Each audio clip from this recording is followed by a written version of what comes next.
मानो जी तुमने वर्ण बनाए दिए चार। मनु जी तुमने वर्ण बनाए दिए चार। हो वर्ण बनाए दिए चार। मनु जी तुमने वर्ण बनाए दिए चार। जा दिन तुमने वर्ण बनाए न्यारे रंग बनाए, क्यों ना गोरे ब्राह्मण छत्री लाल बनिया पीले बनाए क्यों ना। अरे लोहे के बर्तन पर पानी कंचन का दिया डार। मनु जी तुमने वर्ण बनाए दिए चार। जी हाँ दोस्तों, मनु जी तुमने वर्ण बना दिए चार। ये तमाम जो है इस तरह के क्रांतिकारी गीत बहुजन कवियों ने लिखे हैं दोस्तों, जिनको सुन करके रूह कांप जाती है और मुर्दों में भी जान आ जाती है दोस्तों। एक तरफ यहाँ बहुत सघन अत्याचार जो है वर्णित किया गया है, तो दूसरी ओर जो है उसके खिलाफ विद्रोह की आग जो है पैदा कर दी है इन गीतों ने। तो मैं आज आपके समक्ष ऐसे ही गीत कुछ रखता हूँ बहुजन क्रांतिकारी कवियों द्वारा लिखे हुए दोस्तों, और आपसे अनुरोध करता हूँ कि इस वीडियो को पूरा सुनें, आपको अवश्य आनंद आएगा दोस्तों। और इससे पूर्व में जो है इस जातिवादी जो व्यवस्था है उसके बारे में आपको कुछ अवगत कराना चाहता हूँ। आइए फिर सुनते हैं अपने ये गीत कि जाति की भूमिका के संबंध में डॉक्टर अंबेडकर ने लिखा है कि जातियाँ एक संघ भी नहीं बनाती, कोई जाति दूसरी जातियों से जुड़ने की भावना भी नहीं रखती। सच्चाई है, कट सच्चाई है दोस्तों। सिर्फ हिंदू मुस्लिम दंगे के समय में आपस में जुड़ती हैं। आपने देखा होगा कि जब जो है मुस्लिमों से दंगा हो जाता है, झगड़ा हो जाता है, तब याद आते हैं, सभी लोगों को याद करते हैं, आइए भाई आइए, हिंदू हो, हम पिट रहे हैं, बचाओ। लेकिन वैसे फिर ऐसे जो सम परिस्थितियाँ होती हैं, ठीक ठाक होती हैं, उस समय फिर सब जाति होती हैं, ऊंची नीची जातियों में सारे जो है तथाकथित हिंदू समाज के लोग बढ़ जाते हैं। और क्या होता है, अन्य अवसरों पर हर जाति अपने को अलग रखने का प्रयत्न करती है। प्रत्येक जाति केवल आपस में भोजन व विवाह करती है। यहाँ तक कि प्रत्येक जाति की अपनी विशेष पोशाक होती है। हाँ, देखा होगा आपने कि अलग अलग तरह के लोग जो है कपड़े पहनते हैं, किसी तक जाति के किसी तरह के, किसी तरह के किसी जाति के, इस तरह से आपने देखा है। वेशभूषा में भी भिन्नता है, वरना भारत के नर नारियों द्वारा पहने जाने वाली असंख्य प्रकार की पोशाकों का क्या अर्थ हो सकता है जिनसे पर्यटकों का खासा मनोरंजन होता है। वास्तव में आदर्श हिंदू बिल में रहने वाले उस चूहे की तरह हैं जो अन्य लोगों से संपर्क में नहीं आना चाहता। हिंदुओं में सामूहिक चेतना की भारी कमी पाई जाती है। यही कारण है कि यह नहीं कहा जा सकता कि वे एक समाज या एक राष्ट्र बनाते हैं। यह जाति की व्यवस्था है जिसमें डॉक्टर अंबेडकर के शब्दों में क्या लिखा, डॉक्टर अंबेडकर बाबा साहब ने, एक सवर्ण हमेशा सवर्ण रहता है, एक अछूत हमेशा अछूत रहता है, एक ब्राह्मण हमेशा ब्राह्मण रहता है, एक भंगी हमेशा भंगी रहता है। वे ऊंचे रहते हैं जो ऊंचे पैदा होते हैं, वे नीचे रहते हैं जो नीचे पैदा होते हैं। भाग्य के कठोर नियम पर खड़ी है यह व्यवस्था अपवर्तनीय, इसलिए व्यक्ति की योग्यता यहाँ निरर्थक है। नीतिवान अछूत भी नीचा है हीन सवर्ण से, और धनवान अछूत भी नीचा है धनहीन सवर्ण से। ये बाबा साहब ने कहा। और तुलसीदास ने इसलिए कहा, पूज्य विप्र शील गुणहीना शूद्रन गुणगण ज्ञान प्रवीणा। जाति की इस व्यवस्था ने ही करोड़ों अछूतों, आत्मजों और दास श्रेणी के लोगों को जन्म दिया, जो अत्यंत कठोर और गंदे काम करने के लिए बाध्य किए गए, जिन्हें स्पर्श करना तो दूर उनकी छाया भी अमंगल समझी गई। उन्हें समान मानव अधिकार प्राप्त नहीं थे, शिक्षा के द्वार उनके लिए बंद थे, और वे स्वतंत्र और सम्मानित व्यवसाय नहीं कर सकते थे।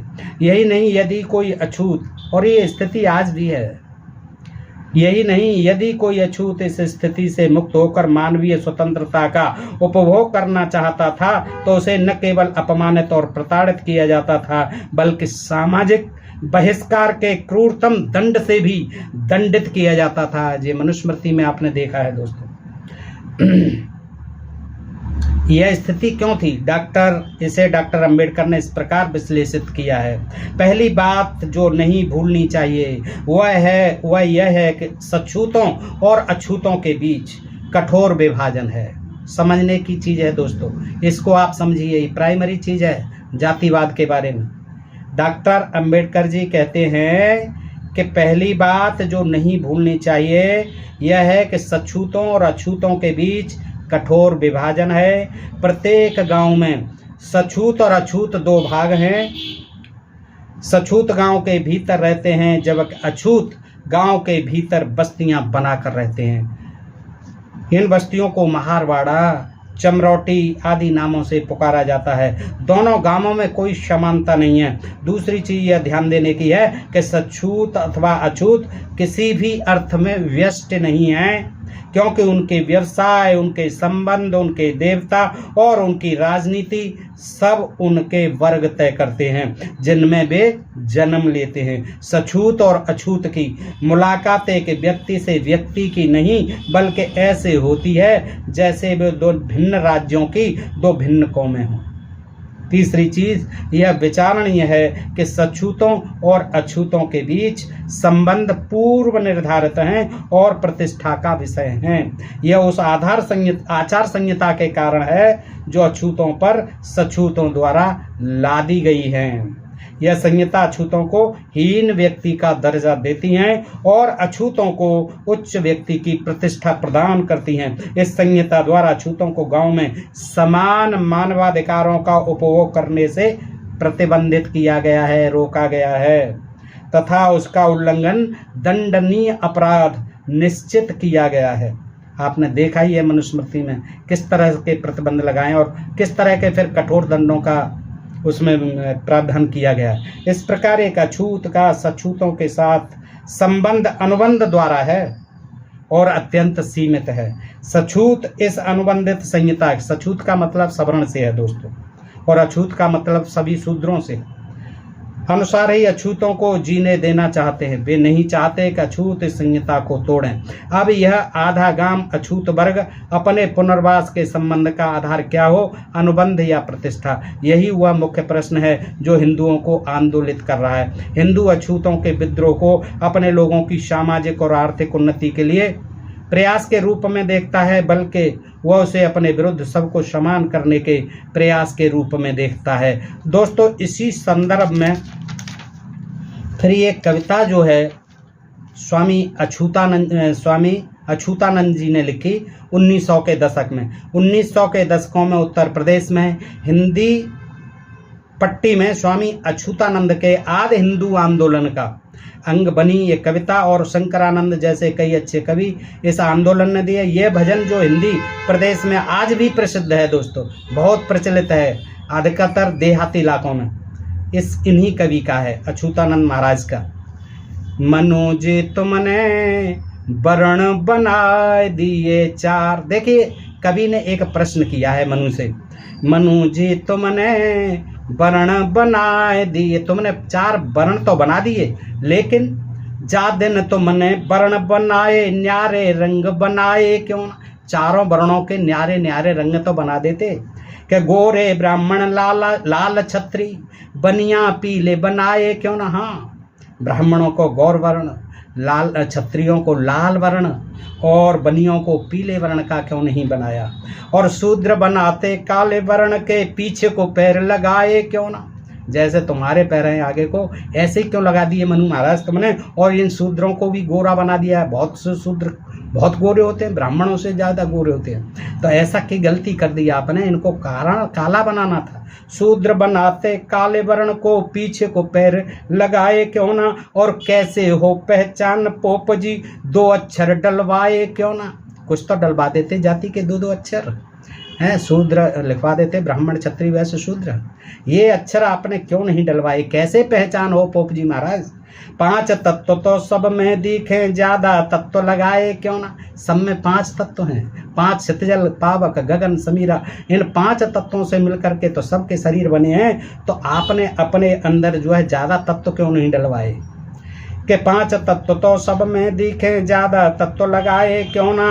वह सर्वज्ञ सर्व में व्यापक, उससे भी जुदे बनाए क्यों ना? सर्वज्ञ परमात्मा जिसको आप कहते हैं ईश्वर सब में व्यापक है, तो उसको अलग अलग ईश्वर क्यों नहीं डाले सब में? उसको भी अलग अलग बना देते। सब में जो है ब्राह्मणों का ईश्वर अलग, क्षत्रियों का अलग, वैश्यों का अलग, शूद्रों का अलग।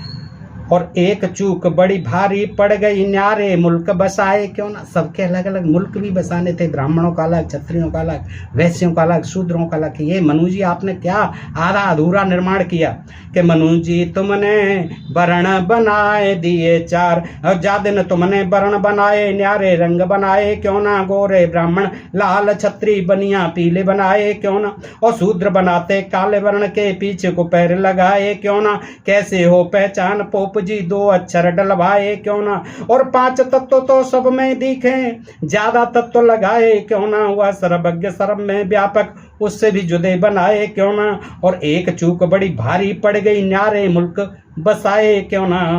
और लोहे के बर तन पर पानी, कंचन को दियो डार, मनुज तुमने वर्ण बनाए दिए चार। लोहे के बर्तन पर पानी, आपने सोने का पानी फिरा दिया लोहे के बर्तन है। ये आपने कैसी चूक कर दी मनु जी। तो ये जो है दोस्तों बड़ा प्रचलित गीत था उस समय का, और आज भी गांव देहात में लोग जो है इसे सुनाते हैं। और ये कितनी हकीकत है आप स्वयं देख सकते हैं दोस्तों। अब आगे बढ़ते हैं। स्वामी अछूतानंद के समय में ही डॉक्टर अंबेडकर के दलित मुक्ति के आंदोलन ने संपूर्ण देश को उद्वेलित कर दिया था। स्वामी जी भी इस आंदोलन के समर्थक थे और उसे उन्होंने अपना आशीर्वाद भी दिया था। डॉक्टर अंबेडकर के चिंतन ने दलित वर्गों को गहराई से प्रभावित किया, क्योंकि उनके चिंतन ने दलित अस्मिता और स्वाधीनता के जो सवाल उठाए थे वे एकदम विचारोत्तेजक और क्रांतिकारी थे। इन सवालों ने दलित चेतना को नए आयाम दिए और उसे विद्रोही बनाया। दोस्तों अब मैं आपको जो है एक कविता और सुनाता हूँ जो कि बहुत क्रांतिकारी कविता है दोस्तों।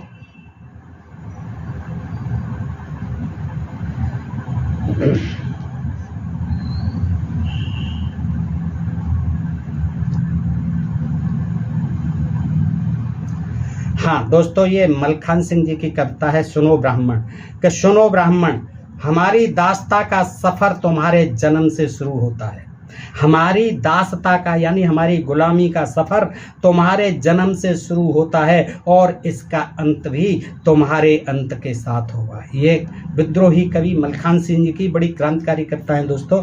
तो सुनाता हूँ आपको। सुनो ब्राह्मण, हमारे पसीने से बू आती है तुम्हें, हमारे पसीने से बदबू आती है। सुनो ब्राह्मण, हमारे पसीने से बू आती है तुम्हें, फिर ऐसा करो एक दिन अपनी जनानी को हमारी जनानी के साथ मेला कमाने भेजो। तुम मेरे साथ आओ, चमड़ा पकाएंगे दोनों मिल बैठकर। मेरे बेटे के साथ अपने बेटे को भेजो दिहाड़ी की खोज में, और अपनी बिटिया को हमारी बिटिया के साथ भेजो कटाई करने मुखिया के खेत में। शाम को थककर पसर जाओ धरती पर, सूंघो खुद को बेटे को बेटी को, तभी जान पाओगे तुम जीवन की गंध को। बलवती होती है जो देह की गंध से। सब जानते हैं हमारा सब कुछ भोंड़ा लगता है तुम।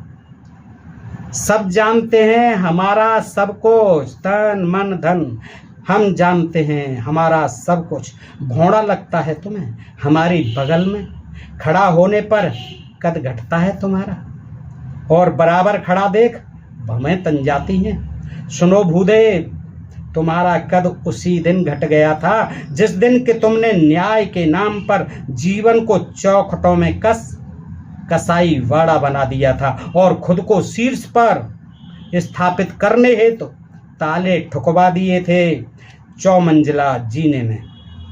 वही बीच आंगन में ऊंच के नीच के, छूत के अछूत के, भूत के भभूत के, मंत्र के तंत्र के, बेपैंदी के ब्रह्म के, कुतिया आत्मा प्रारब्ध और गुण धर्म के सियासी प्रपंच गढ़ रेवड़ बना दिया था पूरे के पूरे देश को।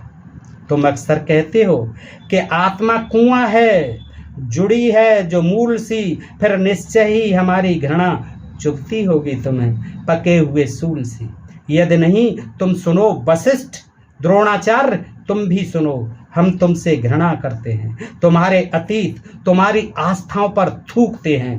मत भूलो कि अब मेहनत कस कंधे तुम्हारा बोझ ढोने को तैयार नहीं है, बिल्कुल तैयार नहीं है। देखो बंद किले से बाहर झांक कर तो देखो, बर्फ पिघल रही है, बछड़े मार रहे हैं फुर्री, बैल धूप चबा रहे हैं और एकलव्य पुराने जंग लगे तीरों को आग में तपा रहा है, और एकलव्य पुराने जंग लगे तीरों को आग में तपा रहा है। दोस्तों मैं समझता हूँ कि ये कविता जो है आपको बहुत पसंद आई होगी, और इन्हीं मलखान सिंह जी की एक कविता और मैं आपको लास्ट में प्रस्तुत करता हूँ दोस्तों इन शब्दों के साथ। देख लीजिए, डॉक्टर अंबेडकर ने गांवों को भारतीय गणतंत्र की अवधारणा का शत्रु माना। देखिए कितनी बड़ी बात कही है, भारत गांवों का देश है, लेकिन बाबा साहब का क्या मानना था कि गांवों को भारतीय गणतंत्र की अवधारणा का शत्रु माना था। क्यों? इसका भी कारण था, बताते हैं। उनके अनुसार हिंदुओं की ब्राह्मणवादी और पूंजीवादी व्यवस्था का जन्म भारतीय गांवों में ही होता है। हिंदुओं की ब्राह्मणवादी और पूंजीवादी व्यवस्था का जन्म भारतीय गांवों में ही होता है, जो दोस्तों आप सबने देखा है, भोगा है और आज भी देख रहे हैं। ये कट सच्चाई है। वह कहते हैं कि भारतीय गांव हिंदू व्यवस्था के कारखाने हैं। हिंदू व्यवस्था के कारखाने हैं। कौन? भारतीय गांव। उनमें ब्राह्मणवाद, सामंतवाद और पूंजीवाद की साक्षात जीवंत अवस्थाएं देखी जा सकती हैं। किस तरह से गांव में कुछ लोग जो है खाने के लिए तरस रहे हैं और उन पर रहने के लिए झोंपड़ियां हैं, और झोंपड़ियों को भी जला दिया जाता है। खाने के लिए कुछ नहीं है, पहनने के लिए कपड़े नहीं, और एक तरफ वो लोग हैं जो उनका शोषण करते हैं, मनमानी ब्याज दरों पर उनको जो है ज़रूरत के वक्त पैसा देते हैं। तो वो पूंजीवाद देखिए किस तरह से है। उनमें स्वतंत्रता, समता और बंधुत्व के लिए कोई स्थान नहीं। कभी सोचा आपने इस बारे में? बाबा साहब डॉक्टर अंबेडकर ने जो कट सच्चाई लिखी है, उससे हमारा यहाँ का बहुजन समाज आज भी अनभिज्ञ है, लेकिन यह यथार्थ जो रूप है जो बाबा साहब ने बताया आज भी हमारे गांवों में विद्यमान है। वहाँ हिंदुओं की ब्राह्मणवादी और पूंजीवादी व्यवस्था का जन्म भारतीय गांवों में होता है। भारतीय गांव हिंदू व्यवस्था के कारखाने हैं। डॉक्टर अंबेडकर का मत है कि भारतीय गांव द्विजों के लिए तो स्वर्ग, बिल्कुल स्वर्ग, गणतंत्र हो सकते हैं। वो वहाँ के गांव के राजा होते हैं, जो भी कहें उन्हें सब मानना पड़ता है, गरीब लोगों को, छोटी जाति के लोगों को। परंतु दलितों के लिए तो वो नरक ही है गांव। अतः दलित साहित्य भी गांवों के विकास और ग्राम पंचायत व्यवस्था का न केवल विरोधी है, बल्कि उनके विनाश में ही ब्राह्मणवाद, सामंतवाद और पूंजीवाद का अंत मानता है। दलित कवि मलखान सिंह की यह कविता देखिए, जिसमें गांव में दलित की पीड़ा किस कदर मार्मिक रूप से वर्णित की गई है। दोस्तों आप एक एक शब्द को देखें, सुने और समझें। दोस्तों यकीन मानिए, छोटी सी कविता है, इसको सुनिए। कविता तो बड़ी है, लेकिन मैं उसका कुछ थोड़ा सा ही सुनाता हूँ। यकीन मानिए इस आदमखोर गांव में, यकीन मानिए इस आदमखोर से तो समझते ही आप, आदमी को खाने वाला। यकीन मानिए इस आदमखोर गांव में मुझे डर लगता है कि अभी बस अभी ठकुराई सी मेड़ चीखेगी, मैं अध सोच ही उठ जाऊंगा। ये दोस्तों आप समझ रहे हो कैसे ठकुराई सी मेड़ चीखेगी? क्या कर रहा है तू इस खेत में? और मैं अध सोच ही उठ जाऊंगा कि अभी बस अभी हवेली गुड़केगी, कि मैं बेगार में पकड़ा जाऊं, कि अभी बस अभी महाजन आएगा, मेरी गाड़ी सी भैंस उधारी में खोल ले जाएगा, कि अभी बस अभी बुलावा आएगा, खुलकर खांसने के अपराध, अभी बस अभी बुलावा आएगा, खांसने के अपराध में प्रधान मुस्क बांधेगा, लदवाएगा डकैती में, सीख चौके भीतर उम्र भर सड़ाएगा, सीख चौके भीतर उम्र भर सड़ाएगा। दोस्तों ये छोटी छोटी सी कविताओं में कितनी मार्मिक वेदना, मानवीय संवेदना भरी हुई है दोस्तों, आपने स्वयं देखा। और ये पुरानी बात तो थी ही, लेकिन आज के भारत में और भी ज़्यादा हैं, प्राचीन समय से भी ज़्यादा हैं। ये देखिए, संविधान होते हुए भी संविधान की धज्जियाँ उड़ा दी जाती हैं, और ख़ास तौर से गाँवों में आज भी जातिवाद अपनी चरम पराकाष्ठा तक है दोस्तों। ये जो भुगतते हैं, जो लोग देखते हैं, वो मरते हैं, पिटते हैं, खपते हैं, सब कुछ बर्दाश्त करते हैं, लेकिन जवान नहीं खोल सकते। रोड खाने के लिए कपड़ा नहीं है, मजदूर हैं, मजदूरी भी टाइम पर नहीं मिलती है। बच्चे पढ़ने लिखने की तो बात दूर, ढंग से कपड़े नहीं पहन पाते, और ढंग से उन्हें रोटी नसीब नहीं होती। गाँवों की स्थिति, झोंपड़ियों में पड़े हैं आज भी।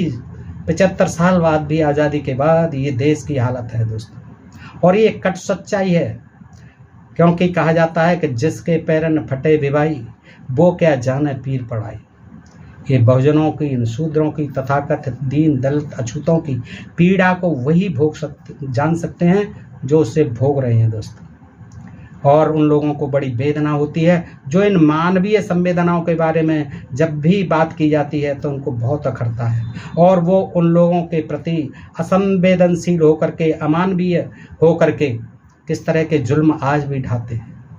गोली चलाते हैं, उनको गाली देते हैं, उनको मारते हैं, पीटते हैं, अन्याय करते हैं। उनको कतई उनका पढ़ना लिखना, ऊपर उठना, अच्छा खाना पीना कतई बर्दाश्त नहीं है। जन जागरण का काम अपने दलित समाज को, छोटे समाज को, हीन समाज को, बहुजन समाज को जगाने के लिए अगर कोई प्रयास करता है तो वो जो है हिंदूवादी, जिन्हें कहते हैं हिंदूवादी मानसिकता के लोग। यद्यपि हिंदू कोई है नहीं दोस्तों, हिंदू केवल एक ही कौम है, ब्राह्मण कौम, जिनके अंदर के जातवादी कुटिलता भरी हुई है, मनवादी कुटिलता आज भी भरी हुई है। और वो जो है इन प्रकार इन दीन दलित अछूत गरीब भारतीय लोगों को वहीं पर देखना चाहते हैं जो 5000 वर्ष पहले थी, मनु संहिता के अधीन देखना चाहते हैं। तो दोस्तों ये बात सोचनी है, विचारनी है कि हमारा देश इन बातों से कहाँ जाएगा, किधर जाएगा। ये नहीं होना चाहिए, बिल्कुल नहीं होना चाहिए। ये जाति पाति किसी ईश्वर की बनाई नहीं हुई है, ये हमारी ही व्यवस्था है, जिसमें कुछ लोग ऊंचे हैं, कुछ लोग नीचे हैं, कुछ लोग अछूत हैं, कुछ लोग सछूत हैं, जैसा कि तमाम विद्वानों ने कहा है। और ऐसा नहीं है कि आज कुछ जो है लोग इससे जो है जुड़े हुए नहीं हैं, आंदोलित हैं, आंदोलन कर रहे हैं, लेकिन उनकी भी आवाज़ को दबाया जाता है, उनको भी तमाम तरह से प्रताड़ित किया जाता है, और यहाँ तक कि उनको मार भी दिया जाता है। तो इन दशाओं में ये देश कहाँ जाएगा दोस्तों, ये सोचने की बात है। होना तो ये चाहिए कि सभी इंसान, जब कहते हैं कि एक ही परमपिता है सबका, तो कोई ऊंचा नहीं, कोई नीचा नहीं, किसी का अलग कोई रंग नहीं, वो खून नहीं, कोई अस्थि अलग नहीं, सब चीज़ सब में एक है। लेकिन ये जातिवाद का जो विषमता है, जो भेद है, वो हमारे देश में जो है प्राचीन है और आज भी विद्यमान है, जो बहुत सोचनीय है, और जो हमारे देश की विकास में बाधा है।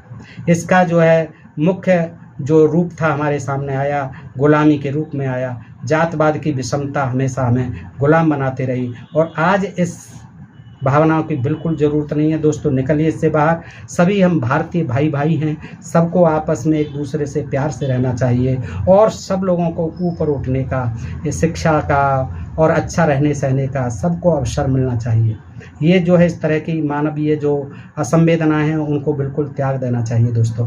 तो आज इतना ही दोस्तों। बताइए इसके बारे में कमेंट करके कि क्या आप ये ऐसी कविताएं और भी सुनना चाहेंगे, कैसी लगी आपको कविताएं बताइए। अपने प्रिय चैनल ढोल में पोल को सब्सक्राइब करते रहिए। आज के लिए इतना ही। सुनने के लिए आप सब मित्रों का हृदय से आभार, नमस्कार, जय हिंद, जय भारत।